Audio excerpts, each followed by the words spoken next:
कौरव पांडव का युद्ध हुआ।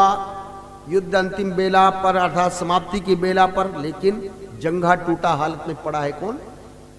दुर्योधन। उसी समय कहते हैं अश्वत्थामा ने कहा, दुर्योधन चिंता मत करो महाराज, मुझे सेनापति बना दो। सब सारी सेना खत्म है, 3 जन बस बचे हैं, उसमें भी मुझको सेनापति बना दो। बोले अच्छा चलो, क्या करोगे? पांडवों को जीत के ले आऊंगा, मार डालूंगा। तो ये तिलक लगा दिया, वो पांडवों को जीतने के लिए गए, सीधे नहीं टेढ़ा, छल बल किसी से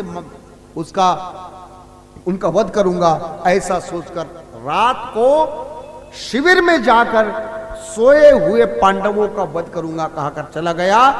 और शिविर में जाकर के जब पहुंचा तो मैं निवेदन करूं, मुरली मनोहर अंतर्यामी को पता है आज पांडवों के ऊपर खतरा होने वाला है, इसलिए पांडवों को हटा दिए, उसके जगह उसके 5 बच्चों को सुला दिए थे।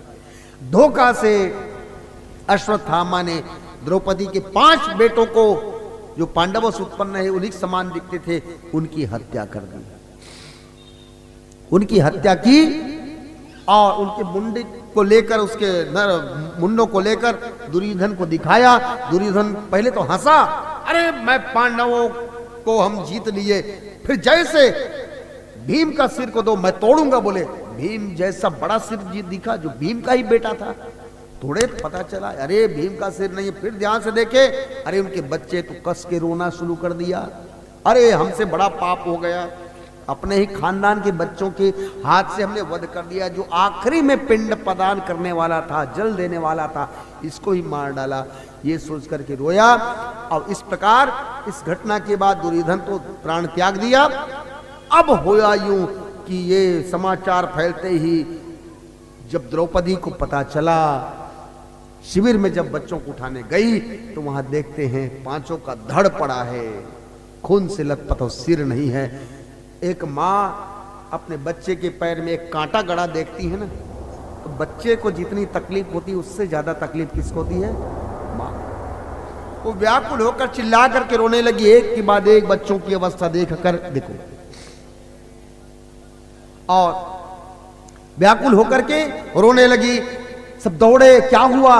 वहां जाकर दृश्य देखा, व्याकुल होकर के सब रोने लगे। अब पता चल गया ये काम अश्वत्थामा ने किया है। अब अश्वत्थामा को फिर पकड़े और मार डालने की इच्छा की, लेकिन उस समय कहते हैं, कथा विस्तार से है लेकिन मैं थोड़े संक्षेप करते हुए कहूं, उस समय जब बांध कर अश्वत्थामा को खड़ा किया गया तो हे शौनक आदि ऋषिगण, उस समय भगवान कृष्ण द्रौपदी की एक परीक्षा लिए। क्या परीक्षा? सब लोग गुस्से में थे, 5 बच्चों को मारे थे, इसलिए अश्वत्थामा को मारो मारो मारो। लेकिन उस समय भगवान ने कहा, द्रौपदी तुम क्या कहते हो, इस ब्राह्मण को मारना चाहिए कि नहीं? मैं मारना चाहिए।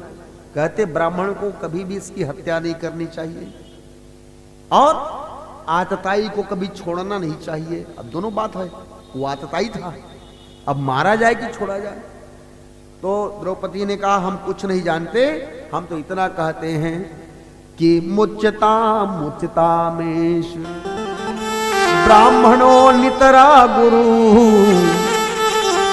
मारो दिदस्य जननी गौतमी पति देवता। छोड़ दो, ब्राह्मण अवध्य होता है। अरे बच्चे के मरने का दुख मैं भोग रही हूं, ए मरेगा, ये पापी है, इसको क्या फर्क पड़ेगा? इसकी माँ बेचारी बूढ़ी हो गई है, उसका इकलौता बेटा है, उसको तकलीफ होगी, वो रोएगी। तो जिस प्रकार दुख मैं भोग रही हूं ऐसा दुख गुरु माता ना भोगे, इसलिए इसको छोड़ दो।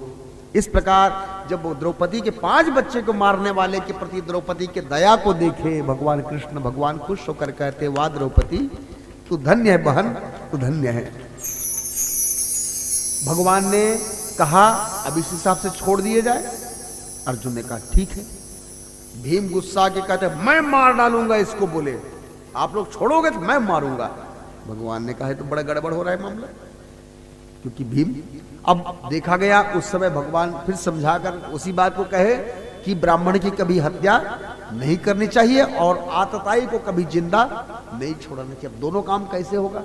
और दोनों एक ही है।